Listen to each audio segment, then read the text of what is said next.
किसान भाइयों, अगर आप जनवरी के महीने में दिसंबर के लास्ट में ठंड में अपने बीज में अंकुरण लाना चाहते हैं तो उसके लिए आपके पास 3 उपाय है।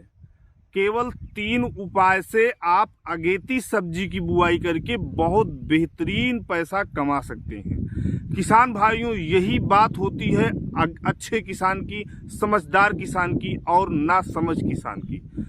जो किसान भाई समझदारी के साथ इस समय अपने बीज का अंकुरण कर लेंगे, उनका सब्जी मार्केट में बहुत ही जल्दी आएगी और खूब पैसा कमाने का अवसर मिलेगा। उसी को लेके किसान भाइयों इस वीडियो को हम बना रहे हैं।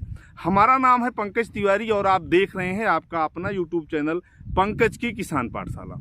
किसान भाइयों, अगर पंकज की किसान पाठशाला पे आप पहली बार आए हैं तो इस चैनल को सब्सक्राइब जरूर करिएगा, जिससे कि आने वाली सारी जानकारियां आपको मिल सकें। किसान भाइयों, किसी भी बीज को लगाकर उसमें अंकुरण ले आना, उसमें जमाव ले आना, वो भी विषम परिस्थिति में, इसके साथ थोड़ा सा अपनी टेक्नोलॉजी को बदलना पड़ेगा, अपने विचार में जो है परिवर्तन करना पड़ेगा और उसके बाद हम इस ठंड भरी जो है सीजन में भी अपने बीज का जमाव करके और अगेती सब्जी की खेती कर सकते हैं। अगर आपका बीज जमीन में लग गया है, यानी कि आपका बीज अगर नर्सरी में जम गया है, तो समझ लीजिए आपका बीज जमीन में लग गया है और उसी दिन से जो है आपके जो पौधा होता है उसकी अवधि स्टार्ट हो जाती है और आने वाले समय में जब उसका आप ट्रांसप्लांट करते हैं तो बहुत ही बेहतरीन आपको पैदावार मिल के आती है। किसान भाइयों, बीज जमाव के लिए ज़्यादा कुछ करना नहीं है, कोई भी इसमें रॉकेट साइंस है ही नहीं। इसमें कुछ नहीं करना, जैसा हम कर रहे हैं बस वैसे ही करना है। कोकोपीट लेना है, ट्रे लेना है, कोकोपीट को भिगो देना है, भिगोने के बाद उसको निकाल के बाहर रख लेना है।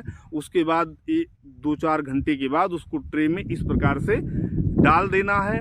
डालने के बाद बीज की बुआई करके फिर से डाल देना है कोकोपीट को। उसके बाद आपका बीज जो है वो ट्रे में पहुंच गया है।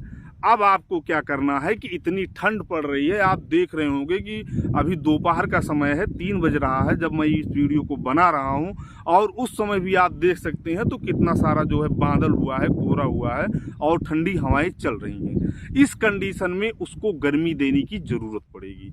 उसको किसान भाइयों क्या करना है कि मंडप बना लेना है, इस प्रकार से बांस की लकड़ी का और पन्नी का मंडप बनाने के बाद उसमें आपको जो है सारे ट्रे को रख के और उसके बाद उसमें आपको बल्ब लगा देना है। ये टेक्नोलॉजी किसान भाइयों बहुत ही उत्तम है। पिछले 4 सालों से मैं इसका प्रयोग कर रहा हूं। आप भी इसका प्रयोग करके अपने नर्सरी का जमाव कर सकते हैं।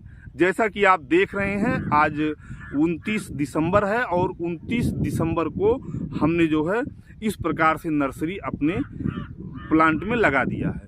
आने वाले समय में इसका जमाव होगा और ये ट्रांसप्लांट होगी। किसान भाइयों, नंबर 2 पे आप नर्सरी को भिगो करके 12 घंटे भिगोने के बाद उसको किसी टाट के बोरे में 12 घंटे के लिए फिर रख दीजिए और रखने के बाद उसको जो है आप किसी डिब्बे में डाल के ऊपर से मुंह बंद कर दीजिए। इससे करने से उसमें जो है अंकुरण आ जाएगा। उसके बाद आप उसको ज़मीन में लगा सकते हैं, लेकिन ये बहुत सही विधि नहीं है। ज़मीन में लगाने के बाद अंकुरण उसका ख़त्म हो सकता है। अगर पाला पड़ेगा, समस्याएं एटमॉस्फेयर में ज़्यादा आएंगी तो वो नहीं चल पाएगा। इसलिए ऐसी व्यवस्था थोड़ी सी हमारे समझ से बाहर होती है। किसान भाइयों, तीसरा जो उपाय है कि आप उसको भिगो दीजिए बीज को भिगोने के बाद 12 घंटे के बाद उसको किसी कपड़े में बांध के या तो आप उसको मिट्टी में डाल दीजिए या तो जो घूर होता है गोबर वाला उसमें आप उसको दबाकर और उसमें उसका अंकुरण पा सकते हैं। लेकिन किसान भाइयों, जो सबसे ज़्यादा जो है प्रचलित है और सबसे ज़्यादा अच्छा है वो है कोकोपीट और ट्रे में नर्सरी को डालना। अगर आप कोकोपीट और ट्रे में नर्सरी को डालते हैं किसान भाइयों, तो आने वाले समय में 2-4 दिन बाद या 2-4 दिन पहले समय से उसका आप ट्रांसप्लांट कर सकते हैं, उसमें कोई नुकसान नहीं होता है।